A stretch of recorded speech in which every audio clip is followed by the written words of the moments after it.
बिहार आएंगे, मतदाता सूची में हेरफेर हो जाएगी, तब आएंगे क्या, कैसे देखते हैं? एक तो मतदाता सूची में हेरफेर हो जाएगा, क्या मतदाता सूची का कार्य पूरा हो चुका है क्या? ये विपक्ष जो भ्रम फैला रहा है, अभी तो समय बाकी ना है। कहां से आंकड़े आते हैं इन लोगों के पास कि 30 लाख लोगों का नाम काट दिया तो 35 लाख लोगों का नाम काट दिया? क्या ये कार्य, ये प्रक्रिया पूरी हो गई है? भाई, हम लोग भी गांव देहात से जुड़े हुए हैं, हम लोग भी गरीब परिवारों से जुड़े हुए हैं। हम लोग के बीएलए अपनी पूरी भूमिका निभा रहा है। अगर आप लोग के राजनीतिक कार्यकर्ता गांव देहात लोगों की मदद करने नहीं जा सकता, हम लोग का तो व्यक्ति जा रहा है ना, तो हम लोग को तो पता है कि क्या चल रहा है जमीन पे, क्या नहीं चल रहा है। हम लोग का बीएलए बीएलओ के साथ बैठ के मेक श्योर कर रहा है कि जितने ऐसे हैं जिनके बारे में आपको जानकारी है, जो लंबे समय से आपके साथ रहे हैं, किसी का नाम नहीं कटे, किसी का नाम नहीं छूटे। तो ये भ्रम फैलाने का काम कि इतने लाख लोगों का नाम कट गया, कौन सी प्रक्रिया बंद हो गई कि नाम कट गया? कहां से इनके पास ये जानकारी आई? अभी तो प्रक्रिया चल रही है, प्रोसेस अभी चल रहा है। हकीकत यह है कि ये वही लोग हैं जो कि सिर्फ झूठ बोलकर, भ्रम फैलाकर लोगों को डराने का काम करते हैं। लोकसभा का चुनाव इन्होंने डरा के लड़ा कि संविधान खत्म हो जाएगा, लोकतंत्र खत्म हो जाएगा, आरक्षण खत्म हो जाएगा। ये वही लोग हैं जिन्होंने सीए कानून को लेकर मुसलमानों के बीच में भ्रम फैलाने का कार्य किया। आज मुझे बता दीजिए, एक मुसलमान जिसका सीए के तहत जिसका नाम कट गया हो, बार बार लोगों के बीच जा जाकर कहना, मुसलमानों के बीच जा जाकर कहना कि ये नागरिकता छीन लेगा, नागरिकता छीन लेगा। अरे, जो नागरिकता देने वाला कानून था उसको आपने नागरिकता छीनने वाला कानून बना दिया। और ये प्रक्रिया, क्या ये बात झूठ है कि भाई ये लोग नहीं गए थे चुनाव आयोग के पास कि भाई डुप्लीकेसी हो रही है वोटर्स की, गलत नाम जुड़ रहे हैं, इतने वोटर्स कैसे जुड़ गए? पहले आप शिकायत कीजिएगा, शिकायत के ऊपर जब कार्रवाई होगी। और ये कौन सा हमारे देश में पहली बार ये हो रहा है? इससे पहले और 4 बार इसी प्रक्रिया का इस्तेमाल किया जा चुका है और बिना किसी बदलाव के। इसमें अगर इस बार बदलाव अगर कोई एकमात्र हुआ है तो सिर्फ टेक्नोलॉजी का बदलाव हुआ है। पहले आपको फिजिकली जाके सारे डॉक्यूमेंटेशन आपको सबमिट करने पड़ते थे, अब आप ऑनलाइन भी कर सकते हैं। सिर्फ ये एक बदलाव हुआ है। प्रक्रिया पूरी वैसी की वैसी है जो आजादी के बाद जो 4 बार जिस तरीके से इस प्रक्रिया का पालन हुआ। हकीकत यह है कि ये लोग जानते हैं कि ये लोग हार चुके हैं। और जिस तरीके से एक खूबसूरत डबल इंजन की सरकार हमारे प्रदेश में चल रही है, केंद्र सरकार, राज्य सरकार आज हैंड एंड ग्लव्स की तरह कार्य करने का काम कर रहे हैं। आप बताइए, इससे पहले कौन से ऐसे देश के प्रधानमंत्री थे जो एक साल में 8-8 बार बिहार आते? हर एक महीने के बाद प्रधानमंत्री जी का बिहार आना, बिहार को लाखों करोड़ों की सौगात देना। क्या कर लिया था जब यूपीए की सरकार थी? कितना दिया था यूपीए की सरकार ने बिहार को? आज उसकी तुलना कर लीजिए कि पिछले 11 साल में एनडीए की सरकार ने क्या कुछ किया है बिहार के लिए।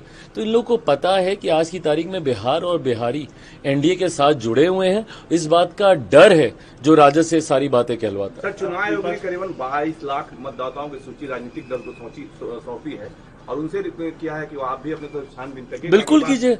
हम लोग हर तरीके का, चुनाव आयोग पूरी तरीके से ट्रांसपेरेंसी अपनाने का कार्य कर रहा है, पूरी पारदर्शिता के साथ कार्य करने का कार्य।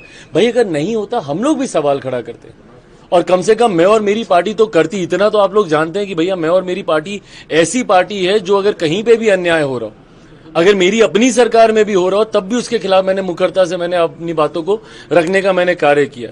तो अगर ऐसे में कहीं पे भी हम लोग को भी लगता कि भाई कहीं पे कोई दिक्कत हो रही है, और जैसा मैंने कहा कि हम लोग के राजनीतिक कार्यकर्ता भी पूरी तरीके से इस प्रक्रिया में सहयोग करने का कार्य कर रहे हैं। अब इन लोग के लोग नहीं कर रहे तो इसमें कोई क्या कर रहा है? विपक्ष कह रहा है कि प्रधानमंत्री बिहार आए पर अपराध पे कुछ नहीं कहा। आपने भी सवाल उठाए थे, बिहार में जिस तरह के मामले आपराधिक देखने को मिल रहे हैं, पारस वाला मामला हो या जो भी हो, इसलिए एक लफ्ज प्रधानमंत्री ने नहीं कहा। कैसे? देखिए, प्रधानमंत्री जब सौगात लेकर आ रहे हैं, उनकी प्राथमिकताएं अलग हैं। वो बिहार को एक विकसित राज्य बनाने की सोच के साथ कार्य कर रहे हैं। जहां तक रही लॉ एंड ऑर्डर की बात, ये संघीय ढांचे में, फेडरल स्ट्रक्चर में हर कोई जानता है कि पूर्णतः ये राज्य सरकार का विषय आता है, ये राज्य सरकारों के अंतर्गत आता है। ऐसे में प्रधानमंत्री को चिंता नहीं है, कतई ये बात जायज नहीं है। बट हाँ, ये चिंता हम सबकी भी है।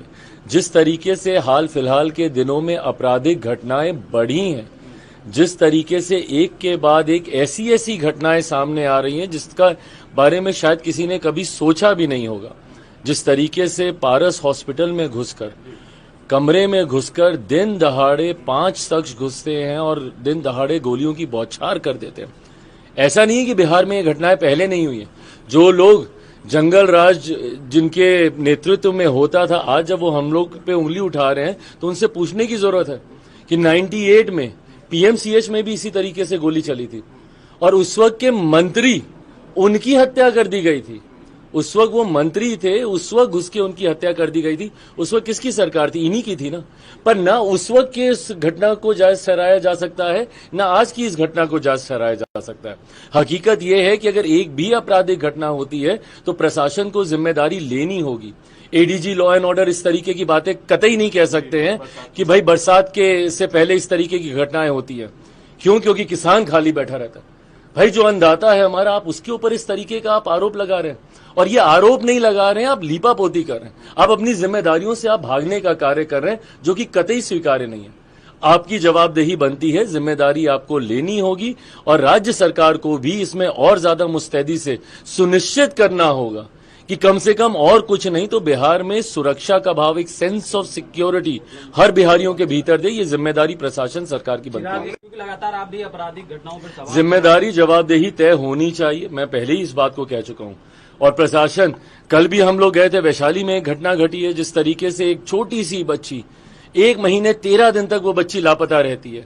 स्थानीय प्रशासन की पूरी मिली भगत है कि भाई 1 महीने 13 दिन तक आप उस बच्ची को आप ढूंढ नहीं सकते हैं। क्या उसके मोबाइल फोन से क्या उसकी लोकेशन को ट्रैक नहीं किया जा सकता था? अगर ये लोग चाहते तो क्या ये लोग नहीं कर सकते थे? गाज गिरी है छोटे अधिकारियों पर, थाना लेवल के अधिकारियों को वहां पे बर्खास्त किया जा रहा है, जबकि हकीकत यह है कि जितने बड़े अधिकारी हैं वो भी इसमें लिप्त थे। तो ऐसे में जब तक जिम्मेदारी तय नहीं होगी, जब तक जवाबदेही तय नहीं होगी, आपराधिक घटना इसी तरीके से घटती रहेगी। अरे प्रभु, सवाल पूछना। कांग्रेस आज रोजगार मेला लगा रही है सर, कैसे देखें? आज रोजगार के लिए मेला लगा रही है। भाई लगाएं, पर वो जिनके साथ सहयोगी हैं चिंता बढ़ जाती है कि अब कितने औरों की जमीन लिखवाएंगे ये अपने नाम।